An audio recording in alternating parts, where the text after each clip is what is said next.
Good morning and welcome to First UU. My name is Era. My pronouns are she, her.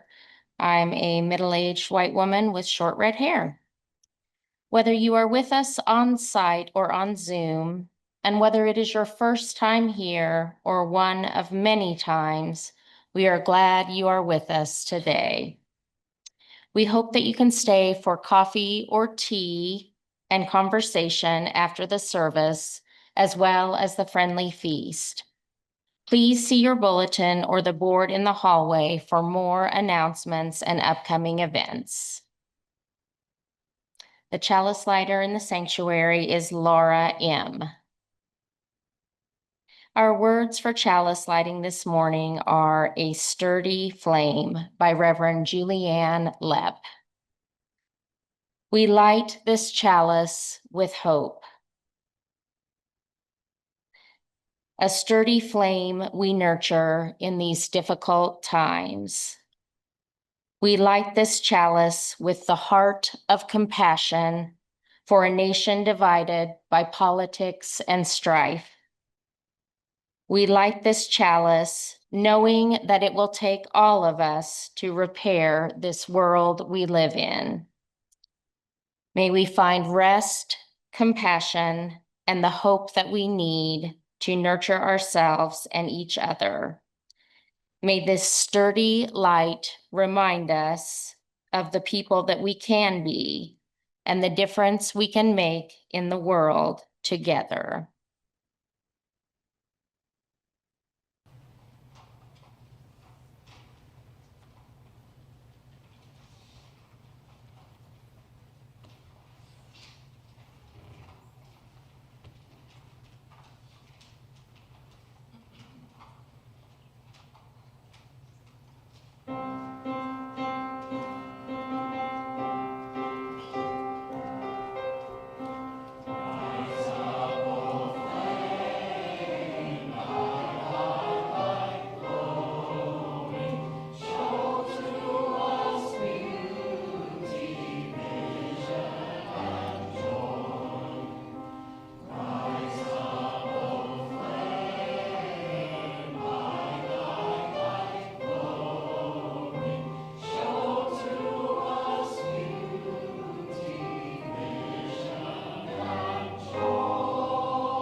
Good morning. My name's Lynn, and I am have a birthday this month, so I'm super excited. Blondish and wearing black and white, which is my one of my favorite color palettes, right?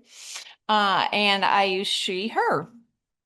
Today I have a storybook to share with you. It's called Naked Mole Rat Gets Dressed by Mo Willems. And we're going to have the illustrations up here. We did not practice this though, so we'll see how it goes. Naked Mole Rat Gets Dressed, written and illustrated by Mo Willems.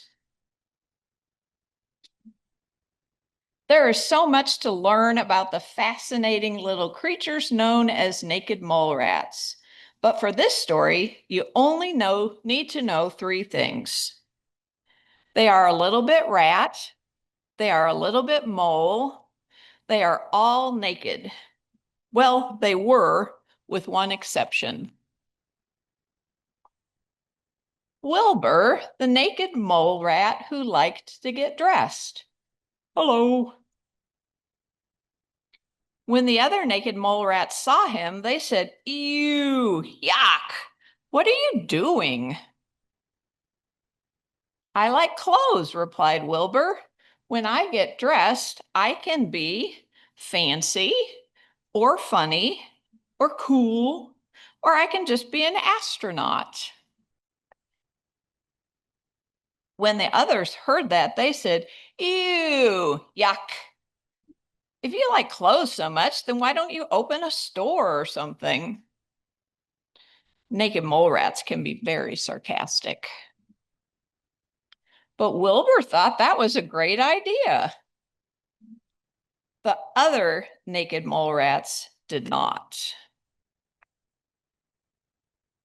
They brought Wilbur to a giant portrait of Grandpa, the oldest, greatest, and most naked mole rat ever.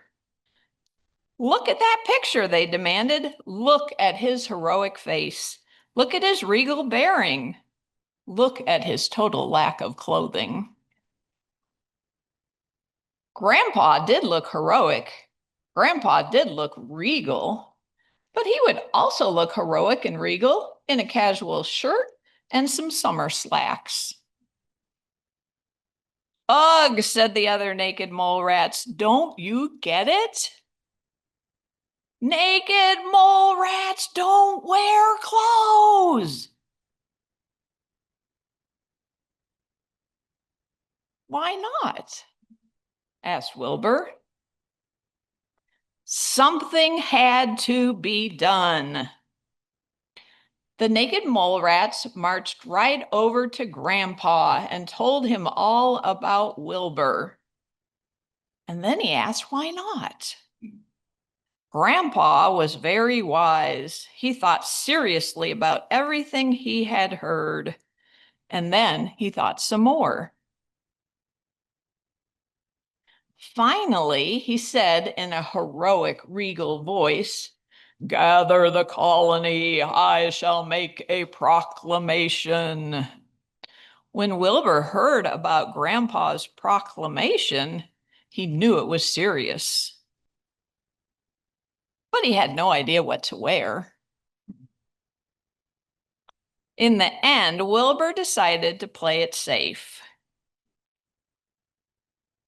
Maybe not safe enough. The others were so busy looking at Wilbur's socks that no one noticed Grandpa enter until he cleared his throat and proclaimed, "Fellow naked mole rats, I have never worn clothes until I heard Wilbur's simple question, why not? Why not indeed? Do clothes hurt anyone? No. Are they fun?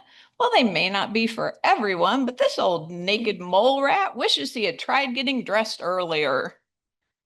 Then Grandpa complimented Wilbur on his socks. As fast as his legs could take him, Wilbur rushed home, put on his favorite outfit, and dashed back. When he returned, Wilbur discovered he was not alone. Much has been said about that day, but for this story, you only need to know 3 things. Some of the mole rats were naked. Some of the mole rats were clothed. All of the mole rats had a great time, no exceptions. The end.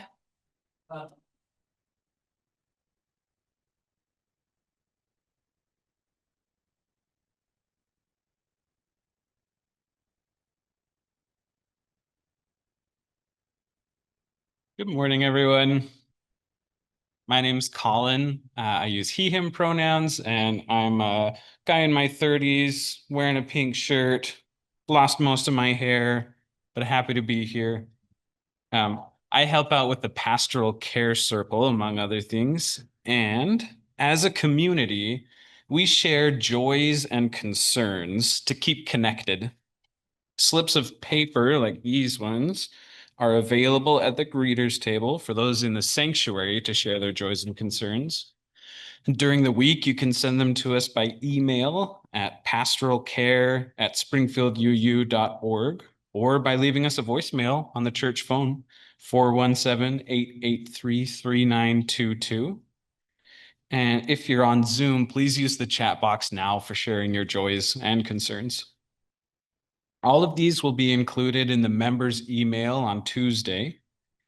We honor each joy or concern with a stone dropped in a shared bowl of water, representing the ripple effect in all our lives. This morning, any children or volunteers who'd like to join us up here to help us drop stones, you're welcome to come up. And now, as we begin this time of sharing, know that though we're in multiple physical spaces, we are together here in beloved community. To begin, we hold in love, all of us, those present and those absent. We drop a stone for our church community. Thanks. As we continue to watch the aftermath of the devastating flooding of the Guadalupe River in central Texas, in an area where hundreds of children were asleep at summer camps, we hold in our hearts the families of those who have died and those who are yet to be located. We drop a stone for our sorrow and concern.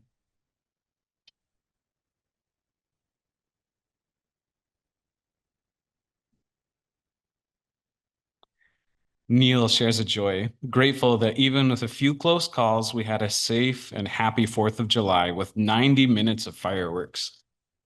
We drop a stone of joy. Mike shares, this Friday is my 82nd birthday, and I'm going zip lining with Joyce and her granddaughter. We drop a stone of joy.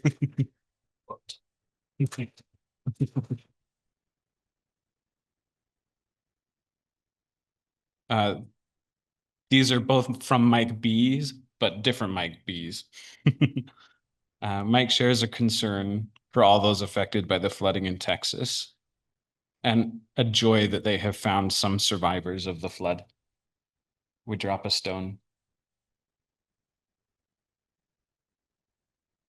Reverend Michelle shares a concern for my friend and colleague, Ginny, who is providing pastoral care to families in Central Texas who have lost loved ones in the flood this weekend.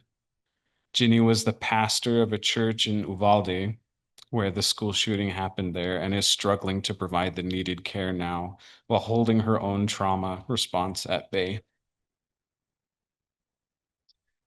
And another concern for friends in the Christian camp world who are grieving the loss of two camp directors who dedicated their lives to loving and serving children and ultimately gave their lives trying to keep them safe.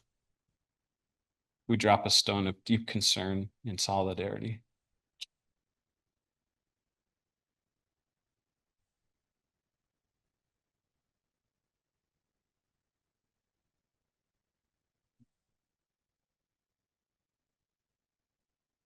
Jesse shares a joy for feeling needed and appreciated by those in our community.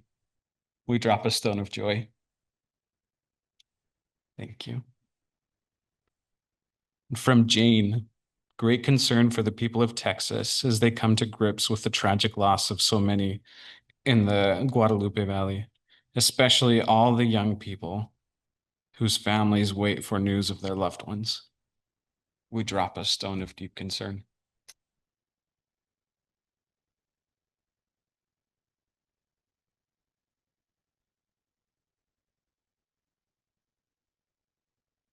We honor the complex and heartbreaking struggles of our world.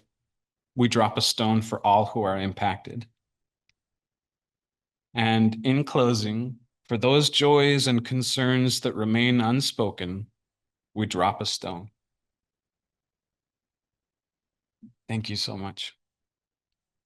May we hold each of these joys and concerns in our hearts and minds. May our community of love ease sorrow and boost celebration. And now let us join together in 1 minute of shared silence, followed by Spirit of Life.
The opening words are Complaint of El Rio Grande by Richard Blanco from his book of poems entitled How to Love a Country, with an introductory note from Reverend Michelle. She writes, today's opening words were chosen before dozens of lives were taken by a raging river that overflowed its banks in an unprecedented weather event. When I read them this morning, they sting, and yet their truth is all the more evident. As a river kayaker, I often say that I'm never quite sure whether to trust the river to take me where I need to go or to paddle fervently, holding the knowledge that the river will consume me and spit me out miles downstream without even thinking twice about it. My heart aches for lives lost, especially for the children on the Guadalupe River this week. And my prayers go out for those who are grieving and those who are still searching. May we hold them all in our hearts and their grief be our grief. May we hear the river speaking to us of our interdependence. May we act in ways that uphold her health and our own, and may we respect her boundaries and her power. And now, Complaint of El Rio Grande by Richard Blanco. I was meant for all things to meet, to make the clouds pause in the mirror of my waters, to be home to fallen rain that finds its way to me, to turn eons of loveless rock into lovesick pebbles and carry them as humble gifts back to the sea, which brings life back to me. I felt the sun flare, praised each star flocked about the moon long before you did. I've breathed air you'll never breathe, listened to songbirds before you could speak their names, before you dug your oars in me, before you created the gods that created you. Then countries, your invention, maps jigsawing the world into colored shapes caged in bold lines to say, you're here, not there. You're this, not that. To say, yellow isn't red, red isn't black, black is not white. To say mine, not ours. To say war and believe life's worth is relative. You named me Big River, drew me, blue, thick to divide, to say spick and Yankee, to say wetback and gringo. You split me in two, half of me us, the rest them. But I wasn't meant to drown children, hear mothers' cries, never meant to be your geography, a line, a border, a murderer. I was meant for all things to meet. The mirrored clouds and suns tingle, bird songs and the quiet moon, the wind and its dust, the rush of mountain rain, and us. Blood that runs in you is water flowing in me, both life, the truth we know, be one in one another. Our hymn for the month of July is The Sun That Shines. It's number 19 in the gray hymnal. The words will also be available on the screens. Colleen will play the hymn once before we sing so we can get more familiar with the melody. You may stand or remain seated to join in the singing. I encourage you to stand if you want to, you can sing so much better.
This week in UU history, the week of July 6th, with my apologies for any mispronunciations that may occur during this reading. Prince John Sigismund of Transylvania was born on July 7th, 1540. He ruled from 1556 to 1570. Members of his court included Geroge Blandrata and Francis David. At that time, Unitarianism was under attack. So in 1568, Prince John called the Diet at Torda. In this context, a diet is an officially called deliberation or debate. The Diet at Torda was called to debate and resolve this religious controversy. The Diet was a multi-day event with the Unitarian position being declared the winner. Prince John converted to Unitarianism and issued a decree of religious tolerance in his principality. Unitarian flourished under his rule and the guidance of David. Offering our gifts to support the work of building inclusive and just communities is one of the many ways that we live into justice and equity together. Some of us have much to give and some have little, and together it is enough. We are enough to work together for a world where every human can live into their best and most authentic self. If electronic giving is your preferred method, or if you are on Zoom, virtual giving options are available via our website, springfielduu.org. The offertory is American Minuet by Harold Arlen, performed by Colleen.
Thank you, Colleen.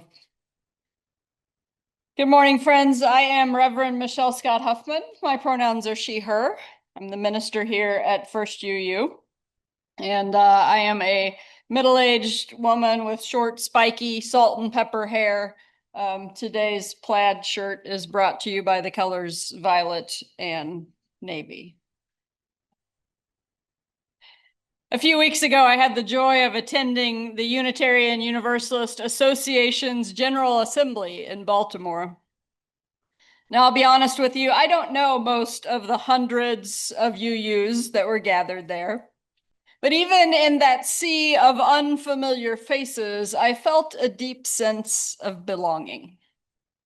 Even though I didn't know many people's names, I knew that we were connected by shared values, shared songs, shared commitments. I knew that any conversation that might be struck up in the plenary hall or while standing in line for a meal could spark something real, a moment of recognition, solidarity, insight. That's interdependence. It's one of the values that we hold as Unitarian Universalists. It was in the small things, the person beside me sitting in a workshop room who smiled awkwardly and asked that small talk question that nobody cares about. As a way of saying, hello, I'd like to know you. The way that we all paused and leaned in when someone took the mic to speak on the plenary floor, knowing that every voice adds something to the whole, even if they are voices that disagree with one another. It was in the impromptu conversations about climate justice and faith formation, and how to be both rooted and responsive in the wild times that we're living through. It was interdependence in real time. Bodies breathing the same air, hearts calibrating to a shared rhythm, strangers becoming temporary kin. Our collective work echoed that spirit.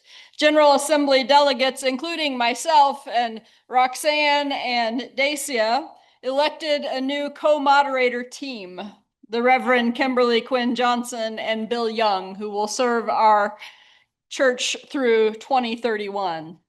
Carrying the governance torch so that Meg Riley and Charles Dumont can finally rest from their labors over the last 6 years. A busy and sometimes difficult 6 years it was. And as a body, we adopted 3 actions of immediate witness. The first, we declare and affirm immigrants are people who have inherent worth and inalienable rights. The second, bringing a feminist and womanist lens to resistance and activism. And the third, faithful defiance of authoritarianism, reaffirming our covenants for democracy and freedom. Each action of immediate witness is an invitation for congregations to engage in study and action together, an explicit expression of our connectedness. A love letter to the world that says to every person, your liberation is bound up with mine. Or as Robin Wall Kimmerer says, all flourishing is mutual. This brings me to why I am talking about interdependence today, because 15 years ago I made a commitment mostly to myself, but also to the congregations of which I was a part, and to my peers in seminary, that every year on the Sunday closest to Independence Day, I would preach not about rugged individualism or the mythology of American exceptionalism, but about our sacred need for one another. I chose to speak about interdependence because I believe our obsession with independence is part of what's destroying us. Because freedom isn't about going it alone, it's about belonging in such a way that we can all thrive. So I offer this thesis, if you will. Declaring our independence will always be necessary in a world where greed and power seeking leads to broken human relationships. For nations living under the rule of dictators. For young people claiming their authentic identities in families that will stop at nothing to keep them in their box. For those in toxic relationships that endanger their lives and well-being. For these reasons and more, there will always be a need for bold declarations of independence. But what if that independence from something is always independence for something? For a balanced interdependence in right relationship with all sentient beings. For a world where we truly understand that all flourishing is mutual or it's not flourishing. In preparing for this message, I've been reading a fascinating book entitled Interdependence, Biology and Beyond by microbiologist Kriti Sharma. Sharma invites us to rethink what we mean by life itself, not as a collection of self-sufficient entities, but as dynamic relationships of mutual becoming. She writes, all of life is situated in partial, entangled, vulnerable, and responsive. To be alive is to be in relation. From microbial ecosystems to human communities, Sharma reveals that survival and thriving happen through cooperation, exchange, and mutual transformation, not competition and isolation. And then she offers this beautifully evocative insight that bridges science and spirit. The cell is not exactly reacting to an environment, but it is reacting with an environment, as oxygen reacts with iron and where both are transformed. So what if we were more intentional about living our lives in ways that honor our interdependence? We're always open to transformation that occurs in us and others because we realize that we need each other. Unlike our much celebrated independence, which must be won, guarded, defended, and too often weaponized, interdependence does not need to be earned or accomplished. It simply is. It's a fact of our existence. From a cellular level to a global, dare I say, even cosmic level. We are breathing because the trees are breathing with us. We are here because ancestors made choices and mistakes and prayers and offerings that brought us into being. Even the stories we tell ourselves about being self-made unravel the moment we scratch the surface, because someone taught us to read. Someone grew the food we eat. Someone paved the roads we drive on. And someone somewhere loved us enough to keep us going. We don't exist apart. We exist with. Even the cell, Sharma reminds us, doesn't just react to its environment, it reacts with it in ways that transform both the cell and the world it lives in. And on this weekend, all across the United States, we celebrate a different story. One of breaking away, standing alone, declaring autonomy. All of those things needed in the time and place where they happened, and we celebrate them with fireworks. Well, some of us do. Fireworks were first used in 1777 to commemorate, first used here. They were used centuries and centuries before that in other places, to commemorate the 1-year anniversary of the signing of the Declaration of Independence. The young nation was still fighting for its survival, but they lit up the sky with illuminations to echo John Adams' vision that every 4th of July would be marked with bells, bonfires, and fireworks from one end of this continent to the other. Fireworks became a symbol of pride, of freedom hard won, of a nation claiming its own light. And there's beauty in that. Fireworks themselves are dazzling. They evoke awe. They're a kind of secular liturgy of celebration, a collective gasp at the night sky. But if we pause for a breath, we might also ask, what other stories need telling? What other kinds of light are possible? If fireworks are the symbol of independence, loud and explosive and fleeting, because the whole point of independence is to give way to something else, something more collaborative, then what might be the symbols of interdependence? Quiet, lasting, life-giving. I imagine we can all think of many symbols that would speak to us individually. There are three that come to my mind fairly immediately. Mycelium. Beneath our feet, the largest organism on Earth quietly connects trees and plants through fine threads of fungal life. It shares nutrients, alerts neighbors of danger.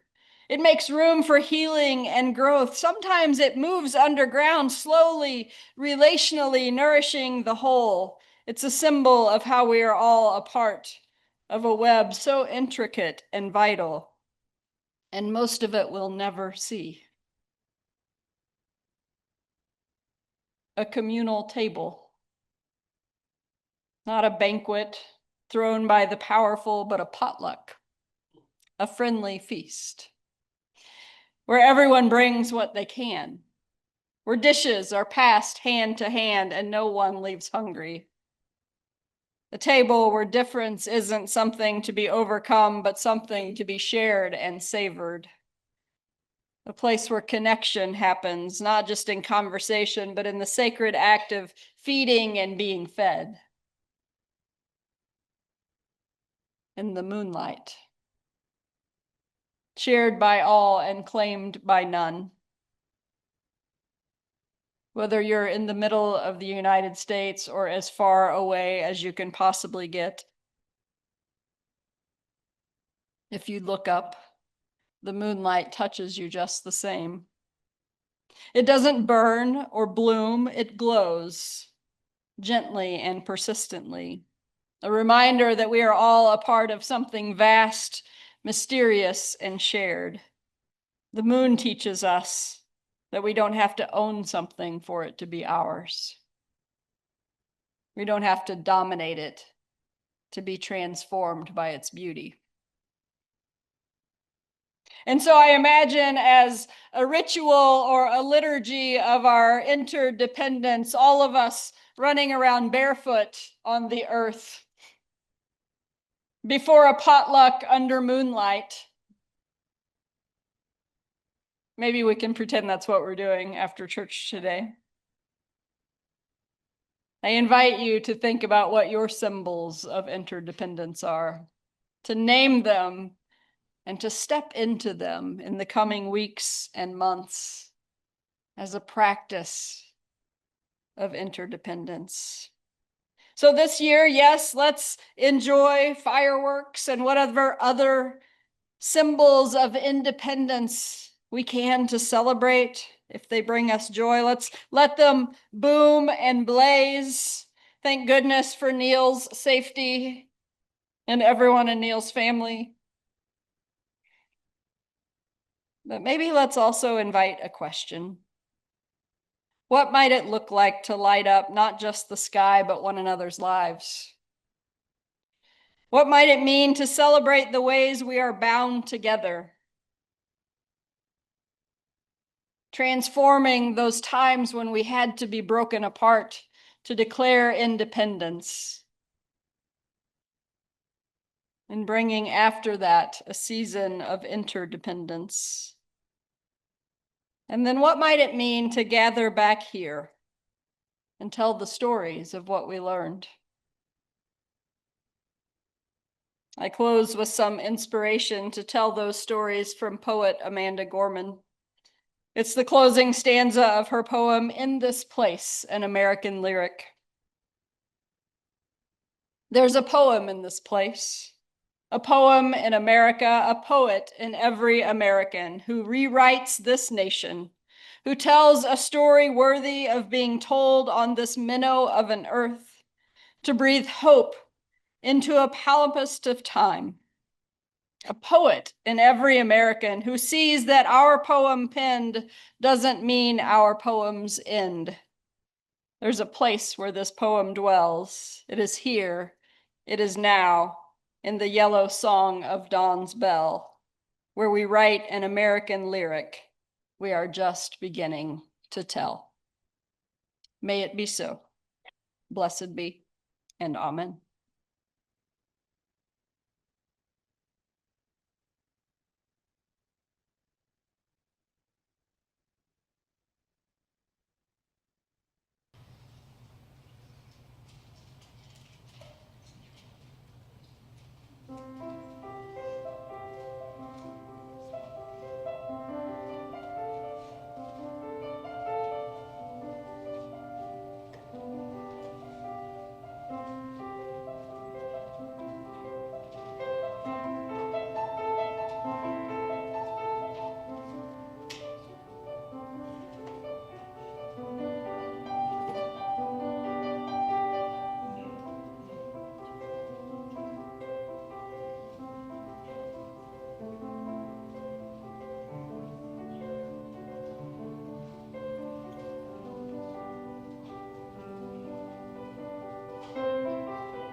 Thank you, Colleen, for that interlude. That was patriotic melody in the style of Bach, arranged by Michelle Murray.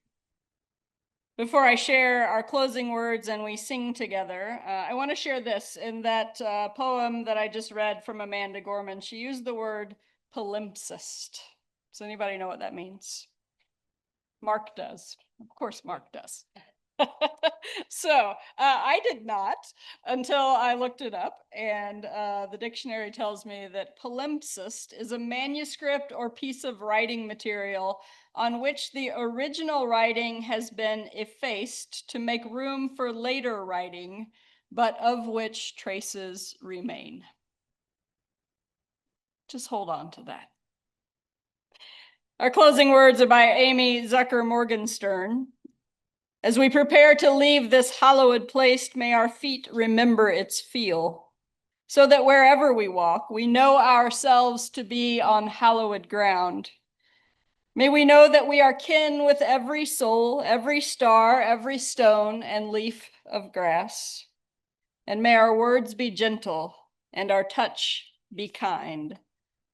Blessed be. We're going to sing one final hymn together. Our World is One. It's number 134 in the gray hymnal. You're welcome to stand if you'd like. And after the hymn, you may remain standing if you'd like for our chalice extinguishing and unison sending words. First song we sang, kind of unfamiliar to everybody, although it will be by the end of the month. This one is more familiar, so sing out if you want to, and if you can.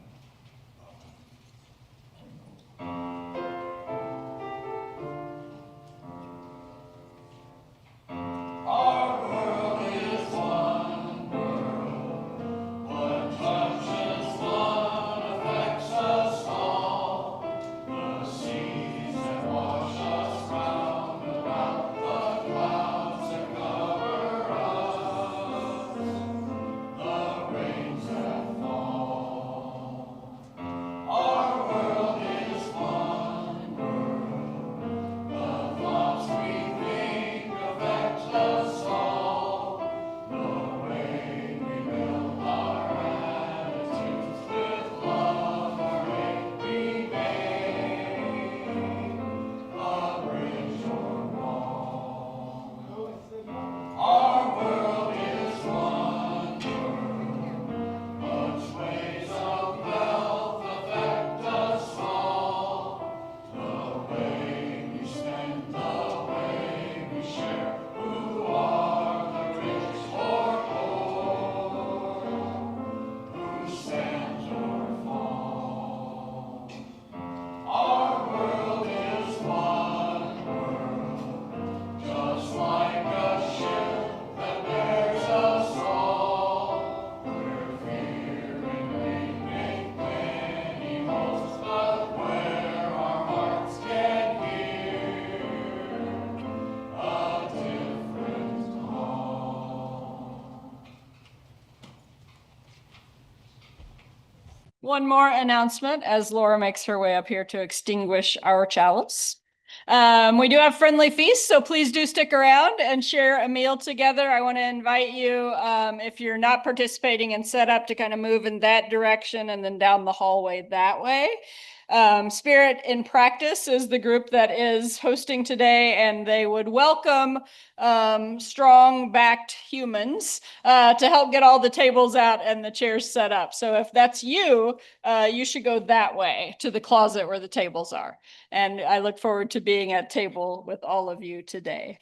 We will now extinguish our communal and personal chalices and close with our unison sending words. Our service here is ending. Our service to the world begins anew. Go in peace.